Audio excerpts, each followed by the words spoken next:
नमस्कार, एकाक्षी MPSC मध्ये आपल्या सगळ्यांचं स्वागत आहे। आपण सरळ सेवेच्या लेक्चर सिरीज मधील जे हिस्ट्री हा टॉपिक बघत आहोत, ज्यामध्ये प्राचीन, मध्ययुगीन आणि आधुनिक इतिहास चालू आहे। त्यामध्ये आज आपलं 8वं लेक्चर आहे, ठीक आहे। पण आजचं लेक्चर स्टार्ट करण्यापूर्वी कालच्या लेक्चरला जी काही स्टडी रिलेटेड कमेंट आली आहे ती आपण बघून घेऊ। बघा, वैयक्तिक सत्याग्रहावर कालच्या याच्यात जो प्रश्न होता त्याला एका सरांनी वैयक्तिक सत्याग्रह कधी झालेला आणि त्याच्यातले सत्याग्रही कोण होते हे त्यांनी दिलेलं आहे। बघा, वैयक्तिक सत्याग्रह कालावधी 17 ऑक्टोबर 1940 ते डिसेंबर 1941, ठीक आहे। सुरुवात कुठून झाली तर पवनार, महाराष्ट्र येथून। सत्याग्रही पहिले कोण? विनोबा भावे, दुसरे पंडित नेहरू, तिसरे सरदार पटेल आणि चौथे मौलाना आझाद। आणि खाली सरांनी हे पण दिलंय की कुणीतरी उद्देश सांगा म्हणून, ठीक आहे। मला ह्या गोष्टी मनापासून आवडतात, जे विद्यार्थी इनिशिएट घेतात आणि जे स्वतः सहभाग घेऊन ह्या पद्धतीने ह्या सगळ्या घटनांमध्ये सहभाग घेतात। आता बघा, मी जरी इथे लेक्चर घेत असेल, आता मी हे सगळं सांगायला सुरुवात केली तर आपलं लेक्चर अजून खूप मोठं होईल किंवा मग पटकन व्हिडिओ यायला पण वेळ लागेल, ठीक आहे। पण ह्या पद्धतीने, याला काय म्हणतात, ग्रुप स्टडी म्हणतात। तर ह्या पद्धतीने यांनी आता हे टाकले, खाली त्यांनी हे पण लिहिलं की कुणीतरी उद्देश सांगा। किती सुंदर आहे ह्या गोष्टी। बघा, मी तुम्हाला एक सांगते, आता प्रत्येक गोष्टीचे दोन पैलू असतात। एक पैलू कसा असतो की वरवर स्टडी करणं, आणि ठीक आहे ही गोष्ट पण पाहिजे, कारण उरक ही एक कॉन्सेप्ट असते की कामाला उरक पाहिजे किंवा अभ्यासात उरक पाहिजे, ठीक आहे। कधी कधी ह्या गोष्टी लागू पण होतात, पण कधी कधी ह्या गोष्टींना पण महत्त्व असतं की एखादी गोष्ट आपल्याला बेसिक माहिती असेल ना, तर ती बेसिक गोष्ट माहिती असल्यानंतर ती आपल्याला विसरत नाही आणि आपल्याला लॉजिकली पण ती गोष्ट माहिती होऊन जाते। मी तुम्हाला एक सांगते की जेव्हा म्हणजे माझं आणि माझ्या भावाचं जेव्हा आमचं अभ्यासातलं डिस्कशन व्हायचं, तेव्हा तो मला म्हणायचा, अगं तू किती इन डिटेल जाऊन अभ्यास करते, की म्हणजे एखादा टॉपिक घेतला ना त्याच्यातलं सगळंच पाळंमुळं खणून काढते, इतका इन डिटेल अभ्यास तू खूप करते, असं तो मला तेव्हा म्हणायचा, ठीक आहे। आणि ते काय होऊन जातं, शोध मोहीम राबवली जाते। मग मी ॲटलिस्ट मला असं वाटतं की सगळं बघून घेतलं तर चांगलं राहील, आणि मग असा माझा स्वभाव आहे, तर मी ते बघते। पण जेव्हा विद्यार्थी अशा पद्धतीने कमेंट करतात, मग ह्या गोष्टी मला खूप आवडतात, कारण मग जर मी नाही सांगितलंय तर कोणीतरी दुसरं सांगतंय, अजून कोणीतरी तिसरं जर त्याच्यात ऍड होतंय आणि बाकीची माहिती सांगतंय, तर ही गोष्ट खूप कौतुकास्पद आहे। नंतर मी तुम्हाला अजून एक माझं उदाहरण देते। मी जसं तुम्हाला सांगितलं, मी आणि माझी बहीण दोघी पण STI मेन्सला जेव्हा होतो तेव्हा मी घेऊन बसायचे तिला अभ्यासाला। जेव्हा आमची प्री होती तेव्हा मी जेव्हा तिला अभ्यासाला घेऊन बसायचे, सायन्सचा आमचा एकदा टॉपिक चालू होता, तर तिचं मोस्ट ऑफ टाइम तिचं काय असायचं, मग मराठी घेऊ दे किंवा मराठीचे लेक्चर्स असू दे किंवा सायन्सचे किंवा कोणत्याही सब्जेक्टच्या, दोनदा असं झालेलं। मराठीचं पण मी तिला अगदी चार्ट फॉर्मॅटमध्ये, म्हणजे आदरणीय बाळासाहेब शिंदे सरांचं बुक आम्ही रेफर केलेलं, आणि त्याच्यातल्या गोष्टी मी इन डिटेल अख्खं पुस्तक, तर तिने अख्खं पुस्तक केलेलं होतं।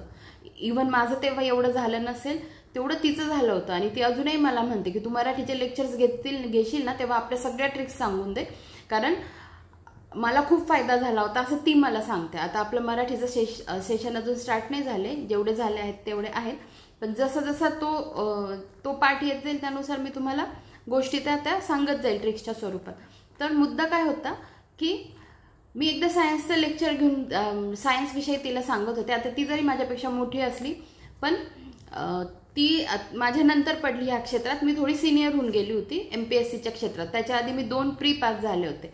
त्याच्यानंतर मग ही जेव्हा पास झाली तेव्हा मग मी तिला ह्या पद्धतीने जेव्हा गाईड करत होते तेव्हा ती मला म्हटली, सायन्सचं हे एवढं इन डिटेल कोणी काय विचारणार आहे का, काही गरज नाही एवढं करायची, असं तिचं स्टेटमेंट होतं। आणि तरी मी म्हटलं असं काही नाही आहे, हे प्रश्न येतात, कारण माझा अनुभव होता। आणि खरंच दुसऱ्या दिवशी तो प्रश्न आला, म्हणजे त्या टॉपिकवर 2-3 प्रश्न आले, ठीक आहे। तर ह्या गोष्टी खरंच खूप गरजेच्या असतात। त्याच्यानंतर अजून एक उदाहरण देते मराठीच्या याच्यात। तर तिने जेव्हा मराठीचा पेपर तिने दिला, म्हणजे आम्ही दोघी पण मेन्सला होतो, पण जेव्हा वेळेस तिने मराठीचा पेपर दिला, म्हणजे मी पण होतीच, तेव्हा तिने मला सांगितलं की म्हणे तुझा शब्द ना शब्द खरा होता, म्हणजे मराठीच्या पेपरच्या वेळेस मला हे खरंच जाणवत होतं की तू किती इन डिटेल ह्या गोष्टी करून घेतल्या होत्या। तर आता बघा, मला तुम्हाला आता दोन गोष्टी सांगायच्या आहेत.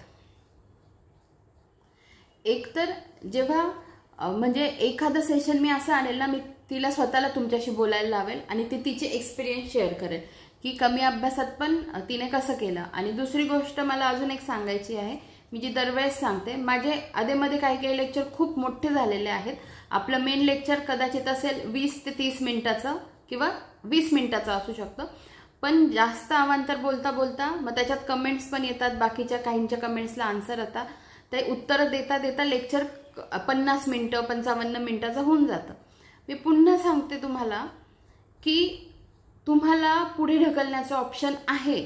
मी एखादी गोष्ट बोलताना मला शब्द जपून वापरावे लागतात. मी पुन्हा सांगते, मी जेव्हा इथे यूट्यूबवर रिप्रेझेंट करते आहे, 1000 लोक हे चॅनल बघतील, एखादा शब्द जर इकडे तिकडे झाला, त्याच्यातून गैरअर्थ निघाला, तर मला प्रत्येक गोष्टीवर ना विचारपूर्वक करून एखादं स्टेटमेंट मांडावं लागतं. भले माझ्या मनात चांगलं असेल, पण वाक्य समजा इकडे तिकडे झालं, त्याच्यातून गैरअर्थ निघतात. या सगळ्या गोष्टींचा विचार करून मला हळूहळू स्टेटमेंट करावे लागतं. बोलायला झालं तर मी काहीही बोलू शकते, पण हा प्लॅटफॉर्म तसा आहे का, आपल्याला व्यवस्थित रिप्रेझेंट होणं फार गरजेचं असतं. त्यामुळे ही गोष्ट तुम्ही लोक समजून घ्या की व्हिडिओ लॉंग होत असेल, तुम्ही निश्चिंत मनाने पुढे ढकला, काही गरज नाही ऐकायची. किंवा स्पीडचं ऑप्शन असतं, ठीक आहे, आपण स्पीड वाढवून ऐकू शकतो. आणि एवढं पण 2 शब्द जर कोणी चांगले सांगत असेल, स्वतःच्या अनुभवाचे सांगत असतील, तर ते खूप गोष्टी महत्त्वाच्या आहेत. आणि राहिली गोष्ट, मी माझेच एक्सपिरियन्स तुम्हाला सांगायची. प्रत्येक गोष्टीमधून मला खरंच काही ना काही द्यायचं असतं. जसं मी तुम्हाला एकदा सांगितलं की माझ्या भावाला मी सांगितलं होतं की माझं अशा अशा ठिकाणी सेंटर आलं होतं, तुझं आता त्या ठिकाणी आलेलं आहे, तर तू ह्या सगळ्या गोष्टींची काळजी घे. मग ते असंच हा ठीक आहे करता करता जेव्हा त्याची जायची वेळ आली, तेव्हा पेपर कसा लेंदी गेला, पसा म्हणजे नाकी नऊ येतात ते सेंटर सापडवता. पण बहीण सांगतेय ना की ह्या गोष्टी म्हणजे लवकर निघायचं, पार्किंगला प्रॉब्लेम येतो, तर ह्या सगळ्या गोष्टी गरजेच्या आहेत. जर कोणी आपल्याला सिनियर सांगताय ना, नाहीतर मग आपला स्वतःचा अनुभव जमेस असतोच, नाही तर मग आहे ना पुढचा ठेस मागचा शहाणा असं आपण म्हणतो. तर मग लागली कोणातरी ठेस आणि कोणीतरी तळमळीने सांगता येतं, ऐकून घ्यायचं ना. तर ह्या पद्धतीने मला तुम्हाला काही गोष्टी सांगणं खरंच गरजेचं वाटतं. बरं, आता मी तुम्हाला हे सांगते की हे जे सत्याग्रही होते, हे सत्याग्रही पाठ कसे करायचे. ऑलरेडी संकीर्ण जो टॉपिक आपल्या याच्यातला चालू आहे, त्या संकीर्ण टॉपिकमध्ये सुद्धा हा एक टॉपिक आहे की ज्याच्यात सांगितलेलं आहे की वैयक्तिक सत्याग्रही कोण कोण होते. तर ऑलरेडी त्याच्यातला एक टॉपिक म्हणजे आपला संकीर्णमधला एक टॉपिक होऊन जाईल. बघा, वैयक्तिक सत्याग्रहीमध्ये पहिले होते विनोबा भावे, दुसरे होते जवाहरलाल नेहरू, तिसरे होते सरदार पटेल आणि नंतर चौथे होते मौलाना आझाद. आता हे पाठ कसे करायचे ते बघा. आता मी वैयक्तिक सत्याग्रह म्हणून कदाचित सेपरेट लेक्चर आणणार नाही, ते याच्यात होऊन गेलेलं आहे. तुम्ही आत्ताच नोट्स लिहून काढा, ठीक आहे. बघा, आता मला काय सांगायचं आहे की वैयक्तिक सत्याग्रही पाठ कसे करायचे, ठीक आहे. बरं, वैयक्तिक सत्याग्रही सांगण्याच्या आधी अजून एक दुसरी कमेंट आहे, फार महत्त्वाची आहे. आणि का सांगते त्याच्या मागच्या गोष्टी पण लक्षात घेत चला. हे बघा, शीतल मॅडमने एकदा मला ही कमेंट केली होती की मॅडम मला ज्ञानदीप अकॅडमीच्या तलाठी बुकची लिंक द्या. आणि मी त्यांना सांगितलं होतं की मॅडम माझ्याकडे त्या बुकची लिंक नाही आहे, पण त्याला एका सरांनी उत्तर बघा किती छान दिलेलं आहे, ते उत्तर मला दाखवायचं आहे. आता ह्या कमेंट शो करून माझा फायदा काय आहे मला हे सांगा. हा फायदा सगळा तुमचाच आहे. तुम्हाला ही सवय लागेल की कोणी कमेंटमध्ये काय लिहिलेलं आहे आणि कदाचित त्याचा तुम्हाला फायदा होऊ शकतो, ठीक आहे. त्याच्यासाठी ह्या कमेंट मी दाखवत असते. आता समजा ही कमेंट समजा शीतल मॅडमच्या लक्षात आली नसेल, तर याच्या माध्यमातून त्यांना ही कळेल आणि बाकीच्या विद्यार्थ्यांना पण कळेल की ही कमेंट आहे. प्रज्वल सरांनी कमेंट काय केली आहे की शीतल एक बुक आहे TCS पॅटर्न सरळ सेवेसाठी, ऑल इन वन बुक आहे, तिथे PYQ पण आहेत. हे बुक तू परचेस करू शकते किंवा वापरू शकते, ठीक आहे. आता एखादा विद्यार्थी स्वतःहून इथे कमेंट करतोय, माहिती सांगतोय, तर ही आपल्याला ॲडिशनल नॉलेज असतं. आता त्या विद्यार्थ्याचा पण इथे कोणताच स्वार्थ नाही, त्याने व्यवस्थित त्याची कमेंट केलेली आहे. तर मला हे तुम्हाला सांगायचं होतं. मी अजून एक गोष्ट सांगते. जेव्हा आम्ही फूड सेफ्टी ऑफिसरचा आमचा ग्रुप तयार केलेला होता, म्हणजे जो क्लास होता, म्हणजे क्लास पण होते, क्लासवाले पण होते, मेन आमचे सर पण होते, आणि त्याचा जो ग्रुप तयार केलेला होता, खूप सारे आम्ही 400 का 500 स्टुडंट होतो त्याच्यात. आता समजा तिथे हसी मजाक चालू असेल, बाकीच्या काही गोष्टी चालू असतील, त्याच्यात माझा सहभाग नसायचा. पण समजा एखाद्या विद्यार्थ्याला क्लासकडून एखादी नोट्स हवी असेल किंवा बाकीची कोणी काही इन्फॉर्मेशन विचारली तर त्याच्यात माझा सहभाग नेहमी असायचा.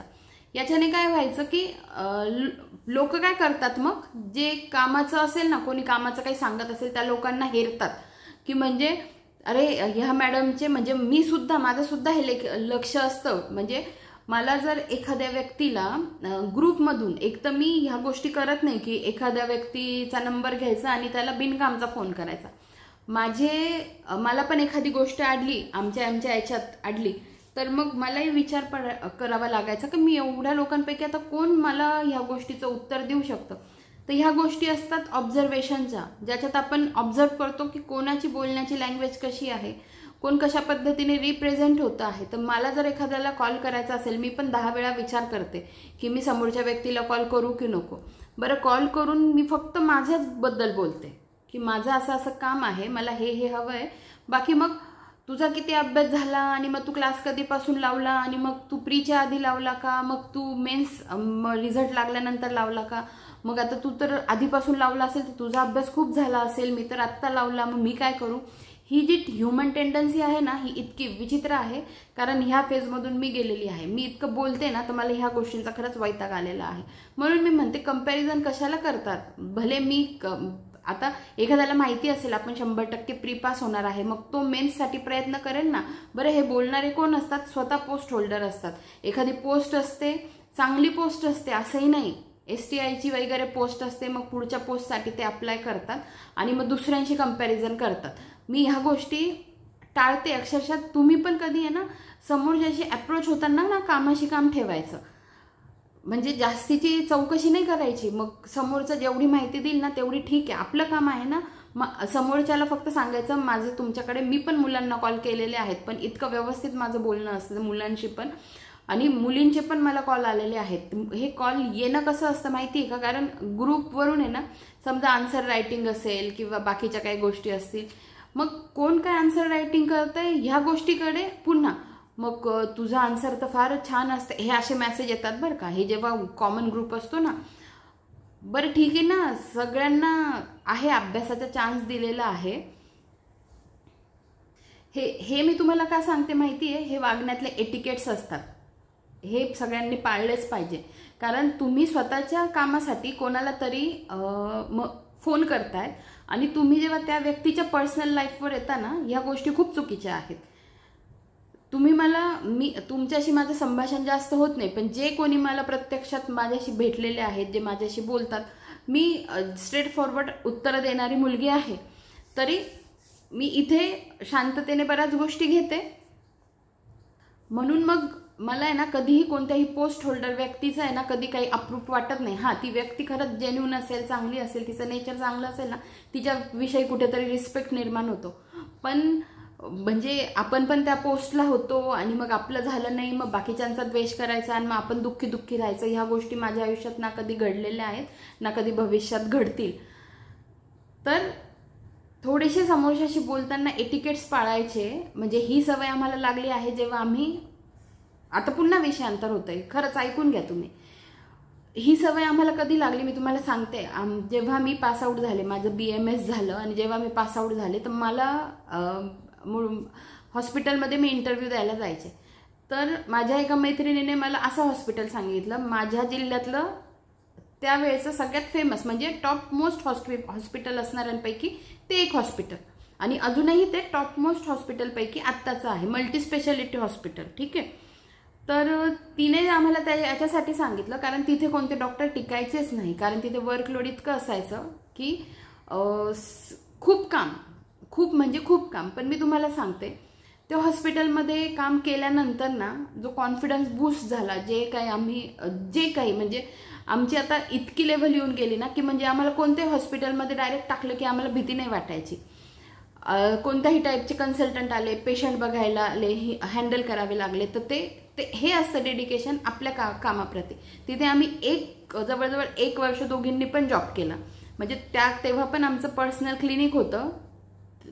ती मॉर्निंगला असेल तर मी इव्हिनिंगला असायची आणि सोबत मग सायमल्टेनियसली आम्ही आमचं क्लिनिक पण बघायचो. तर याच्यातून मला काय सांगायचं आहे की हे मुद्देसूद बोलण्याची गोष्ट, आता इथे माझे लेक्चर्स अवांतर होतात, पण याच्यातून काही गोष्टी तुम्ही शिका. काही लोकांना खूप पाल्लाळ लावायची सवय असते आणि मग म्हणजे मुद्द्याचं बोलायचं म्हणजे कसं, जेव्हा आम्हाला एखाद्या पेशंटची काही क्वेरी असेल, म्हणजे वॉर्ड लेवलला, ICU लेवलला, स्पेशलला, सेमी स्पेशलला जेव्हा आम्ही वर्क करत असतो डॉक्टरांच्या अंडर, पण समजा काही प्रॉब्लेम असेल तर आम्हाला पण डॉक्टरांशी बोलायला जावं लागतं त्या पर्सनल पेशंटची फाईल घेऊन. आणि ते डॉक्टर लोक ऑलरेडी इतके बिझी असतात, तर म्हणजे मग आम्हाला तिथून म्हणजे लहानपणापासून तर हे सवय आहेच की आपला मुद्दा पटकन मांडायचा आणि बाजूला होऊन जायचं. इथे थोडी मी स्लोमध्ये बोलते, त्याच्या मागचे कारण पण मी तुम्हाला सांगितले. मग जेव्हा हे झालं म्हणजे आम्हाला तिथून क्विक ॲक्शन घ्यायची सवय लागली की सर इस पेशंट का ऐसा ऐसा आहे, म्हणजे यांचं म्हणणं असं आहे तर याच्यावर काय ॲक्शन घ्यायची असं तसं. किंवा मग आम्हाला दिवसातून ते ब्लड शुगर केल्या जातात, दिवसातून सगळ्या वॉर्डमधल्या सगळ्या पेशंटच्या ब्लड शुगर केल्या जातात. आणि जेव्हा आम्हाला सर अवेलेबल नसताना आम्हाला फोनवरून बोलायचं असतं की कोणत्या पेशंटची शुगर किती आहे, तिकडून इन्शुलिनचे डोस ठरतात. ते बोलायला सुद्धा हिंमत लागते बाळांनो. म्हणजे त्याच्यासाठी म्हणजे मी जेव्हा ज्युनियर होती माझ्या फील्डमध्ये तेव्हा पण हिंमत करून सगळ्या गोष्टीत मीच बोलायची. जेव्हा मी सिनियर झाले तेव्हा आजूबाजूचे ज्युनियर पण मलाच येऊन त्यांच्या चिठ्ठ्या द्यायचे, म्हणायचे मॅडम आमच्या पेशंटची पण शुगर तुम्हीच बघा. कारण फायरिंग पण होतं, असं नाही कन्सल्टंट बाकीच्या डॉक्टरांना फायरिंग करत नाही, फायरिंग होणारे पण पोरं आहेत, खूप डेंजर फायरिंग होतं. पण जेव्हा हे बिल्डअप होत जातं ना आपल्याच क्षेत्रात, आपण जेव्हा बोल्ड होत जातो, सिनियर होत जातो, ती गोष्ट फार सुंदर असते. मग त्यांच्याशी फोनवरून आपण त्यांना शुगर सांगणं, तिथून ते हे घेणं. आता तुम्ही म्हणाल सांगायला काय, नुसतं सांगायचं आणि इकडून घ्यायचं, पण समोरच्याशी बोलायची पण हिंमत लागते. कन्सल्टंटला फोन करायला शक्यतो डॉक्टर लोक घाबरतात, तिथले जे मेडिकल ऑफिसर असतात ना, हां जे सिनियर झालेले असतात, ज्यांना यूज टू झालेलं असतं ते करतात. पण ज्युनियर असताना पण मीच बोलायची, सिनियर असताना पण मला रिस्पॉन्सिबिलिटी ती घ्यावी लागायची. तर मग इथून ह्या गोष्टी अशा होत जातात. हां, तर मी तुम्हाला क्लासचं सांगत होती की आमचा जो ग्रुप होता फूड सेफ्टी ऑफिसरच्या क्लासचा जो काही ग्रुप होता, त्याच्यात मेन आमचे सर पण होते, अख्खी क्लासची टीम पण होती. मग एखाद्याला एखादं काही असेल ते क्लासवाल्यांशी बोलता ह्या दृष्टीने मेसेज करायचे. पण समजा वर्कलोड क्लासवाल्यांना पण असतं, मग त्याच्यात समजा एखाद्या विद्यार्थ्यांना मी स्वतः मदत केली तर क्लासवाल्यांचा माझ्या ह्याला टॅग करून मेसेज असायचा थँक्यू मॅडम म्हणून. तर मग आपण जेव्हा समाजात वावरतो ना, तर समाजात वावरताना खूप लोक आपल्याकडे बघत पण असतात. मग बघतात म्हणून फक्त डिसेंट वागायचं तर नाही, मनातूनच डिसेंट राहायचं, म्हणजे ती आपली देहबोलीच तशी असायला पाहिजे. तर ह्या वृत्तीचा मला राग येतो की मी मागच्याही व्हिडिओमध्ये बोललेली आहे. तर अशी वृत्ती प्रत्येकाने सोडा. कधी कधी असे लोक असतात की ज्यांच्याकडून गायडन्स घेतात, त्यांचं चांगलं झालेलं हेच बाकीच्यांना आवडत नाही. म्हणजे तुम्ही गायडन्स पण त्या व्यक्तीचं घेतात, पण त्या व्यक्तीला जर एखादी पोस्ट मिळाली, त्या व्यक्तीचं चांगलं होत असेल तर तुम्हाला त्याच्याविषयी द्वेष भावना निर्माण होते. तुम्ही ह्या गोष्टी जेव्हा असं करता, म्हणजे तुम्ही आता कोणी असू दे, आता माझ्यापेक्षा जर कोणी लहान असेल पण त्या व्यक्तीकडून मला काहीतरी ज्ञान मिळतंय, मी त्या व्यक्तीला गुरुस्थानीच ठेवेल, ठीक आहे. तर मग गुरुला वय वगैरे काही नसतं, पण जो शिकवतो तो आपला गुरु असतो. आता एखादं 5-10 वर्षाचं मूल असेल, त्याने मला काही शिकवलं, माझ्या मनात त्याच्याविषयी रिस्पेक्टच निर्माण झाला पाहिजे की हे लेकरू मला काहीतरी शिकवतंय, ह्या लेकराने मला मदत केलेली आहे, तो पण एक गुरुच झाला. त्यामुळे जे तुम्हाला मदत करताना त्यांच्यावर उलटत नका जाऊ, कधीच नका उलटत जाऊ, कारण ह्या घटना घडलेल्या आहेत. बाकी परमेश्वर तर असतो बघणारा, बाकी कोणात काय असतं काय नाही ते वरती सगळं बघून घेतो. पण ह्या पद्धतीने कधी, म्हणून मला खरं राग येतो या सगळ्या गोष्टींचा की तुम्ही स्वतःच्या अभ्यासावरचं कॉन्सन्ट्रेशन सोडून देतात आणि दुसऱ्याचा किती अभ्यास झाला याच्यावर लक्ष ठेवतात. ठीक आहे, हे एक होतं. तर मला त्या कमेंटवरून हे सगळे विषयांतर झालेलं आहे. आता मला काय बोलायचं आहे, तर आंदोलनातले जे कोणी सत्याग्रही होते तर मला ते तुम्हाला ट्रिक्सच्या स्वरूपात समजावून सांगायचे आहे. तर बघा, पहिले सत्याग्रही जे होते हे बघा, आणि सर काय बोललेले की कोणीतरी उद्देश सांगा, तर मीच सांगते तो उद्देश. आता बघा, आंदोलनाची सुरुवात आपण पहिल्यापासून वाचू. वैयक्तिक सत्याग्रह. अखेर काँग्रेसची घटत जाणारी प्रतिष्ठा सावरण्यासाठी सरकारने भारतीयांना अधिक कमजोर समजू नये म्हणून व चळवळीच्या पातळीवरील पोकळी भरून काढण्यासाठी काँग्रेस नेतृत्वाने वैयक्तिक सत्याग्रहाची चळवळ हाती घेतली. आता इथून बघा, आंदोलनाची सुरुवात 17 ऑक्टोबर 1940 रोजी आंदोलनाची सुरुवात झाली. पहिले सत्याग्रही कोण होते? विनोबा भावे. दुसरे कोण होते? पंडित नेहरू. आता आपण जे 4 सत्याग्रही होते ते त्यांची नावं नीट लक्षात ठेवू. लक्षात कसं ठेवायचं? पहिले होते विनोबा भावे. त्याच्यासाठी मी ट्रिक काय केली आहे? पवी म्हणजे आम्हाला फर्स्ट इयरला असताना पदार्थ विज्ञान म्हणून एक सब्जेक्ट होता आणि आम्ही त्याला पवी म्हणायचो. पवीचं पुस्तक दे. जसं आपण आता पब्लिक ॲडमिनिस्ट्रेशनला पब ॲड म्हणतो, त्या टाईप पदार्थ विज्ञान आमचं पुस्तक होतं. मग पवी म्हणायचो आम्ही त्याला. मग प वरून पहिले, वी वरून विनोबा भावे. दुसरे सत्याग्रही कोणते होते? तर पंडित नेहरू होते. ठीक आहे, पंडित नेहरू. मग दुसरे आणि नेहरू. मग आपण काय म्हणतो? बे एक बे दुने. त्याच्यातला मी दुने घेतलाय. दू फॉर दुसरे, ने फॉर नेहरू. दू फॉर दुसरे, ने फॉर नेहरू. तिसरे नीट लक्षात घ्या. तिसरे ती फॉर तिसरे आणि स फॉर सरदार वल्लभभाई पटेल. स कुठून आला? सरदार या शब्दावरून आला. तिसऱ्यावरून ती आणि सरदारचा स, तिसरे. ठीक आहे, पुढे बघा. पुढचे आहेत चौथे कोण? मौलाना आझाद. मी तुम्हाला एकदा पुन्हा दाखवते, 1-2 मिनिट थांबा. हे बघा, चौथे आणि मौलाना आझाद. आता चौथे लिहिताना आपण च वर 2 मात्रा टाकतो ना, एक काना आणि त्याच्यावर 2 मात्रा. तसंच मौलाना लिहिताना मौ वर पण 2 मात्रा. मग त्याच्यावरून चौ आणि मौ असं लक्षात ठेवून चौथे सत्याग्रही मौलाना आझाद. ठीक आहे, अशा पद्धतीने तुम्ही हे सगळं लक्षात ठेवा. बघा, पहिले सत्याग्रही विनोबा भावे, दुसरे जवाहरलाल नेहरू, तिसरे सरदार पटेल आणि चौथे मौलाना आझाद. ठीक आहे, हे मला तुम्हाला सांगायचं होतं.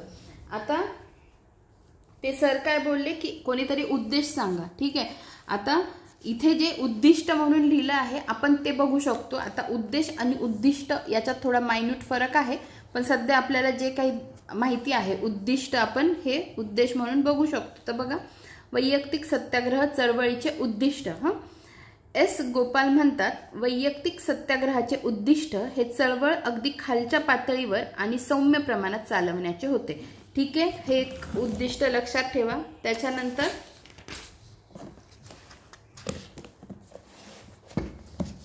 आणि मी पुन्हा सांगते, उद्दिष्ट आणि उद्देश मे बी वेगवेगळं असू शकतं. आता मी सांगते, जर याच्यावर मी विचार करत बसले असते तर व्हिडिओ अजून संध्याकाळपर्यंत लांब झाला असता. ठीक आहे, कारण हातात इतके कामं असतात. जर मी एकाच ठिकाणी अडकून पडले ना तर मग तुमचे हे लेक्चर पण येणार नाही, मी तुम्हाला फिक्स सांगते. त्यामुळे जे विद्यार्थी ह्या पद्धतीने कमेंट करताना, खास करून कामाजी लोकरे सर करतायत ते फार, आणि मी त्यांना सांगितलेलं नाहीये, जेव्हा त्यांनी ही सुरुवात केली ना तेव्हापासून मला पण ही गोष्ट आवडायला लागली. बाकीचे विद्यार्थ्यांनी पण त्या पद्धतीने सुरुवात केली आहे गोष्टी सांगायला. आता एखादा समजा डे असेल ना तर त्याची थीम सांगायला पण तुम्ही हे करा. समजा सगळ्या गोष्टी मी शोधल्या ना, मला काही नाही, मी शोधेल, पण मग लेक्चर उशिरा येत जातील असं होतं. आणि मग कधी कधी काय होतं, लेक्चरच पडत नाही मग, कारण व्याप वाढत जातो. त्यामुळे याला म्हणतात ग्रुप स्टडी. आणि मी ते पण म्हणते, ग्रुप स्टडी करताना हेल्दी स्टडी करा, नाही तर कमेंट करतात आणि कमेंटमध्ये खाली आपापसातच वाद घालायला लागतात. या गोष्टी अजिबात नकोय आपल्या चॅनलवर. फक्त तुम्ही अभ्यासाशी रिलेटेड बोला. बघा, आणि मैत्रीपूर्ण वातावरण राहू देत आपल्या चॅनलवर. पुढे बघा, पुढचं उद्दिष्ट भारतीयांच्या तीव्र राजकीय भावना व्यक्त करणे. भारतीयांच्या तीव्र राजकीय भावना व्यक्त करणे, भारतीयांच्या मागण्या शांततेने मान्य करण्याची ब्रिटिश सरकारला संधी देणे, आगामी चळवळीसाठी लोकांना तयार करणे, काँग्रेसला संघटनात्मक बळकटी आणणे, लोकांना राजकीय दृष्टीने जागृत, प्रशिक्षित व संघटित करणे. ठीक आहे, तर हे काही उद्दिष्ट तुम्ही लक्षात ठेवा. आता आपण पुन्हा वळूया आपल्या जे प्रश्न चालू होते त्याच्याकडे. बघा, आपला पुढचा प्रश्न, हे 4ही सत्याग्रही वैयक्तिक सत्याग्रही नीट लक्षात ठेवा. ठीक आहे, आजचे प्रश्न जे आहे ते थोडे वेगळे आहेत, तरी मी काही ठिकाणी तुम्हाला ट्रिक्स देण्याचा पूर्ण प्रयत्न केलेला आहे. त्यामुळे काही गोष्टी लक्षात ठेवा, काही मी ट्रिक्स देते तुम्हाला. आणि काही गोष्टी आपोआप लक्षात राहून जातात. फॉर एक्झाम्पल बघा, रायगडावर शिवाजी महाराजांचा राज्याभिषेक कोणी केला? गागा भट्ट. याच्यासाठी ट्रिकची गरज नाही आहे, आपल्याला हे लगेच लक्षात राहून जातं आणि ऑप्शन असतात 4, त्यामुळे त्या गोष्टी लगेच कळतात. आता त्रास कुठे होईल सांगू का? जेव्हा जी डिस्क्रिप्टिव्ह झालेली आहे राज्यसेवा, तिथे सगळं लक्षात ठेवून लिहावं लागतं. ठीक आहे, तिथे आपल्या ज्ञानाचा अजून कस लागतो, कारण सगळ्या गोष्टी आठवायच्या असतात. आपल्याला नेमकं आकलन काय झालेलं आहे हे तिथे मांडायचं असतं. त्यामुळे तिथे अजून ह्या गोष्टी शब्द वगैरे सगळे लक्षात राहावे लागतील. पण इथे ज्यांच्या लक्षात राहत नाहीये, 4 ऑप्शन असतात. समजा हा प्रश्न जरी आला तरी खाली 4 ऑप्शन असतात. गागा भट्ट आपल्या ओळखीचं असतं, आपण लवकर टिक करून पुढे निघून जातो. बघा, रायगडावर शिवाजी महाराजांचा राज्याभिषेक कोणी केला? तर गागा भट्ट यांनी. सार्वभौमत्वाचे प्रतीक म्हणून कोणती नवीन कालगणना सुरू करण्यात आली? तर राज्याभिषेक शक. शिवाजी महाराजांनी कोणत्या अधिकाऱ्यावर जमीन महसुलाची व्यवस्था सोपवली? नीट लक्षात ठेवा, जमीन महसुलाची व्यवस्था सोपवली तर अण्णाजी दत्तो. घोडदळातील सर्वोच्च अधिकारी कोणता? तर सरनोबत.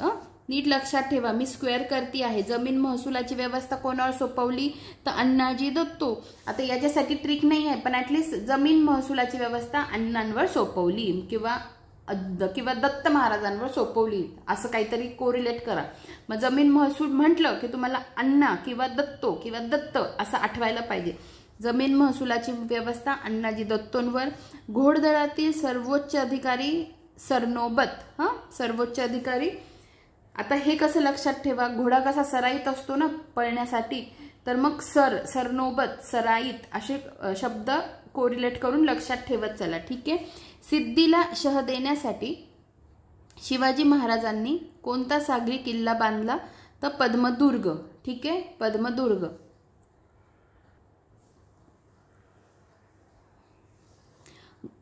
सिद्धीला शह देण्यासाठी शिवाजी महाराजांनी कोणता सागरी किल्ला बांधला? तर पद्मदुर्ग. ठीक आहे, पुढे बघा, शिवाजी महाराजांनी कोणास बुंदेलखंडात राज्य निर्माण करण्याची प्रेरणा दिली? तर छत्रसाल.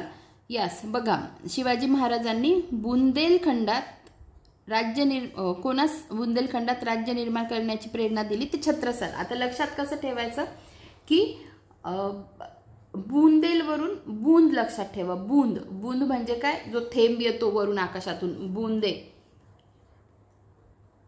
तर बुंदेलवरून बारिश की बुंदे असं लक्षात ठेवा. आणि मग बारिश की बुंदे जेव्हा येतात अंगावर तेव्हा आपण काय करतो? छाता पकडतो किंवा डोक्यावर छत्री धरतो, त्याच्यावरून छत्रसाल असं लक्षात ठेवा. राहील लक्षात. पुढे बघा, शिवचरित्राची महती सांगणारे पुस्तक कोणी लिहिले? तर लाला लजपतराय यांनी. औरंगजेबाने कोणाची नेमणूक कोल्हापूर प्रांतावर केली? तर मुकर्रब खान. आता हे कसं लक्षात ठेवा, औरंगजेब जो आहे त्याच्याकडे एक कोल्हा आहे असं लक्षात ठेवा. औरंगजेबाकडे एक कोल्हा होता, पण तो कसा होता? मुका होता. म्हणजे मुका नव्हता, पण तो बोलू शकायचा असं लक्षात ठेवा. पण मितभाषी असल्यामुळे आपण मुका म्हणू त्याला. आता तुम्ही म्हणाल कोल्हा तरी कुठे बोलतो का? असेल ना त्यांची काहीतरी तर भाषा असेल आपापसात बोलण्यासाठी, आपल्याला समजत नसेल, उगीच मग ट्रिकसाठी त्याला मुक का करायचं असं म्हणून मी एवढं एक्सप्लेन केलं. ठीक आहे, तर काय लक्षात ठेवणार? औरंगजेबाकडे एक कोल्हा होता आणि तो जास्त काही बोलायचं नाही म्हणून मग मूक होता, मुकर्रब खान असं लक्षात ठेवा. ठीक आहे. संभाजी महाराजांनी राजनीतीवर कोणता ग्रंथ रचला? तर बुधभूषण. संभाजी महाराजांनी राजनीतीवर कोणता? तर बुधभूषण. छत्रपती शाहू महाराजांनी स्वतःच राज्याभिषेक कोठे करवून घेतला? तर सातारा या ठिकाणी. कोणी पण? छत्रपती शाहू महाराजांनी. पुढे बघा, भारतावर स्वारी केलेला इराणचा बादशाह कोण होता? तर नादिर शाह. ठीक आहे.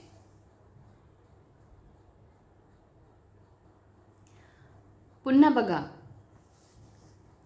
भारतावर स्वारी केलेला इराणचा बादशाह कोण होता? नादिर शाह. आता इराण इराकमध्ये कन्फ्यूज नका करून घेऊ. मी काय केले? इराणचा न बाणाचं न त्याला खाली अंडरलाईन केली आणि नादिर शहाचा न, म्हणून इराक आलं की त्याला न कोरिलेट होणार नाही हे नीट लक्षात ठेवा. इराणला नादिर शहा न असं लक्षात ठेवा.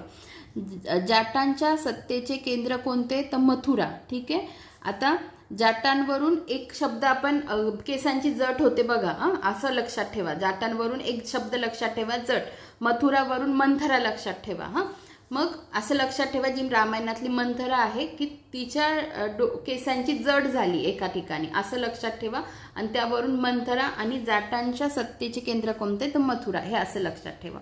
पुढे बघा, माधवरावने पैठणजवळील या ठिकाणी निजामाला पराभूत केले तर राक्षस भुवन येथे. कोणी माधवरावने कुठे, पैठणजवळ कोणाला पराभूत केले, निजामाला पराभूत केले, कुठे, राक्षस भुवन येथे.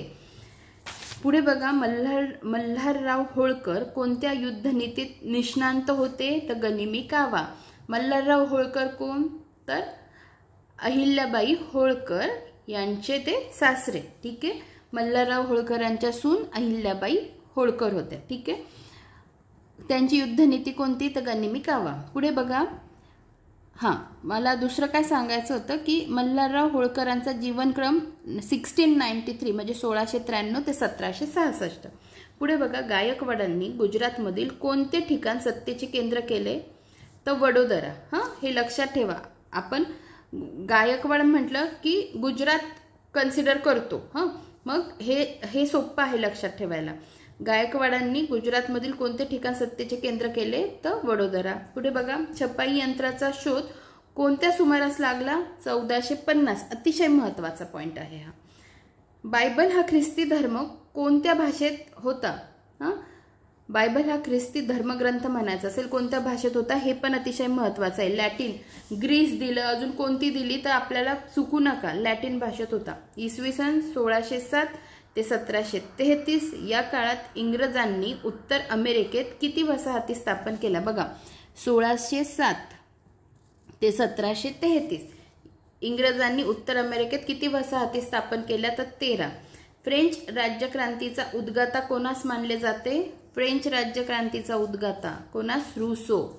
पुढे बघा, औद्योगिक क्रांती प्रथम कोठे सुरू झाली, तर इंग्लंडमध्ये. औद्योगिक क्रांती कोठे सुरू झाली, इंग्लंडमध्ये सुरू झाली. ठीक आहे, इंग्रजांच्या बेकायदेशीर वापराला आळा घालण्याचा प्रयत्न कोणी केला, तर सिराज उद्दौला. ठीक आहे, पुढे बघा, 1802 साली कोणत्या पेशव्याने इंग्रजांशी तैनाती फौजेचा करार केला, तर दुसरा बाजीराव. ऑलरेडी आपण हा प्रश्न काल बघितलेला आहे. हे बघा इथे 1802 मध्ये दुसरा बाजीराव पेशव्याने इंग्रजांशी तैनाती फौजेचा करार केला. आणि मग मी इन डिटेल पण तुम्हाला ह्या बाबतीत सगळं दाखवलेलं आहे, त्यामुळे ह्या गोष्टी लक्षात ठेवत चला. नंतर आत्ता जो सिराज उद्दौलाचा प्रश्न आला तो सुद्धा आपला काल झालेला आहे. बघा, हा कालचाच प्रश्न आहे. ईस्ट इंडिया कंपनी आणि सिराज उद्दौला यांच्यामधील पहिले प्लासीचे युद्ध कधी झाले, 23 जून 1757. आणि आजचा प्रश्न काय होता की इंग्रजांच्या बेकायदेशीर व्यापाराला आळा घालण्याचा प्रयत्न कोणी केला, तर सिराज उद्दौला. आणि त्याच्यानंतर प्लासीची लढाई. पुढचा प्रश्न झाला आहे. आता आपण पुढे बघू. मुलतानचा अधिकारी मूलराज याने कोणाविरुद्ध बंड केले, तर इंग्रजांविरुद्ध. रॉबर्ट क्लाइव्हने 1765 साली दुहेरी राज्यव्यवस्था कोठे अस्तित्वात आणली, तर बंगालमध्ये. आता कोणी आणली हे लक्षात ठेवा, वर्ष काय हे पण लक्षात ठेवा. काय आणली, दुहेरी राज्यव्यवस्था. या सगळ्या गोष्टी नीट लक्षात ठेवा, ज्याला मी रिपीट करते आहे आणि ज्याला मी सर्कल करते आहे. ठीक आहे, पुढे बघा, 1753 साली कावसजी नानाभाई यांनी पहिली कापड गिरणी कोठे सुरू केली, तर मुंबई या ठिकाणी. विधवा पुनर्विवाहाला मान्यता देणारा कायदा कोणी केला, लॉर्ड डलहौसीने. आणि 1856 मध्ये. मंगल पांडे यांनी कोणत्या छावणीतील इंग्रज अधिकाऱ्यावर गोळी झाडली, तर बराकपूर. कसं लक्षात ठेवणार की मंगल पांडेंनी गोळी झाडली तर बरं केलं, इंग्रज अधिकाऱ्यावर गोळी झाडली बरं केलं. हां, मग बरं केलं त्यांनी, गोळी झाडली, बरंवरून बराकपूर लक्षात ठेवा. ठीक आहे, 1848 ते 1856 दरम्यान अनेक राज्ये कोणी खालसा केली, तर लॉर्ड डलहौसीने. आता याच्यात हे पण माहिती पाहिजे की सातारा संस्थान, कारण ते महाराष्ट्रातले, ते कधी खालसा झालं, कोणतं संस्थान खालसा करण्यामागे काय कारणं होती हे माहिती पाहिजे. त्याच्यानंतर हे पण माहिती पाहिजे की कोणतं संस्थान सगळ्यात आधी खालसा झालं. त्याच्यानंतर हेही माहिती पाहिजे की कोणते संस्थान खालसा होण्याचा क्रम काय आहे. हे सगळं जे मी सांगतेय ना, या सगळ्या गोष्टी अतिशय महत्त्वाच्या आहे. हे शोधून काढा आणि लिहून काढा, कारण याच्यावर प्रश्न पडलेले आहेत. पुढे बघा,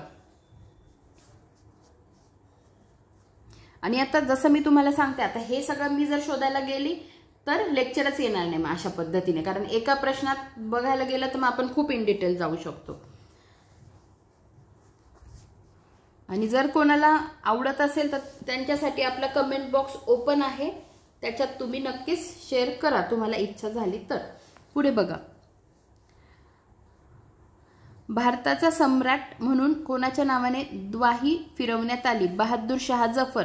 आता हा प्रश्न पुढे पण येणार आहे, त्यामुळे नीट बघा. विधवांच्या शिक्षणासाठी अनाथ बालिकाश्रम कोणी स्थापन केला? महर्षी धोंडो केशव कर्वे यांनी. मोहमेडन अँग्लो ओरिएंटल कॉलेजची स्थापना कोणी केली? सर सय्यद अहमद खान. सुरेंद्रनाथ बॅनर्जी यांनी 1883 साली कोठे अखिल भारतीय स्तरावर राष्ट्रीय परिषद भरवली? कलकत्ता या ठिकाणी. ठीक आहे. पुढे बघा, राष्ट्रीय सभेचे पहिले अधिवेशन कुठे झाले? तर मुंबई येथे झाले 1885 ला. त्याच्यानंतर राष्ट्रीय सभेचे पहिले अध्यक्ष कोण होते? व्योमेशचंद्र बॅनर्जी. 1905 साली बंगालची फाळणी कोणत्या व्हाईसरॉयने जाहीर केली? तर लॉर्ड कर्झनने. त्याच्यानंतर ॲनी बेझंट यांच्यासोबत कोणी मिळून होम रूल चळवळ सुरू केली? तर लोकमान्य टिळक. 1907 सालचे राष्ट्रीय सभेचे अधिवेशन कोणत्या ठिकाणी भरले होते? सुरत येथे, ज्याला आपण सुरत स्प्लिट म्हणतो. पुढे बघा, शेतकऱ्यांनी आता सुरत चे अधिवेशनाचे अध्यक्ष अतिशय महत्त्वाचे असतात, ते सगळ्यांना माहितीच पाहिजे. मला माहिती आहे पण मी आता सांगत नाही, तुम्ही बघा काय आहे, अशी सवय लावा काय करायचं, म्हणजे कशा पद्धतीने पुढे पुढे जायचं. सुरतचे अध्यक्ष आपल्याला खूप अतिशय माहिती पाहिजे. आणि जर आपल्याला 1907चं अधिवेशन आहे ना, तर आपल्याला 1916चं पण अधिवेशन माहिती पाहिजे आणि त्याच्याचे सुद्धा आपल्याला अध्यक्ष माहिती पाहिजे, कारण ते पण अधिवेशन खूप महत्त्वाचं आहे. बघा पुढे, शेतकऱ्यांनी 1918 साली कोणत्या ठिकाणी साराबंदीची चळवळ सुरू केली? तर खेडा या ठिकाणी. जालियनवाला बाग हत्याकांडाचा निषेध म्हणून रवींद्रनाथ टागोरांनी सरकारने दिलेल्या कोणत्या किताबाचा त्याग केला? तर सर या किताबाचा. गांधीजींनी मिठाच्या सत्याग्रहासाठी गुजरातमधील कोणते गाव निश्चित केले? तर दांडी हे गाव निश्चित केले. पुढे बघा, महाराष्ट्रात कोणत्या ठिकाणी जंगल सत्याग्रह झाले? तर कळवण, संगमनेर, बिळाशी. नीट लक्षात ठेवा, महाराष्ट्रात कोणत्या ठिकाणी काय म्हणता येते जंगल सत्याग्रह? तर कळवण, संगमनेर आणि बिळाशी. ठीक आहे. तर अशा पद्धतीने आपला आजचा व्हिडिओ इथे समाप्त होतो.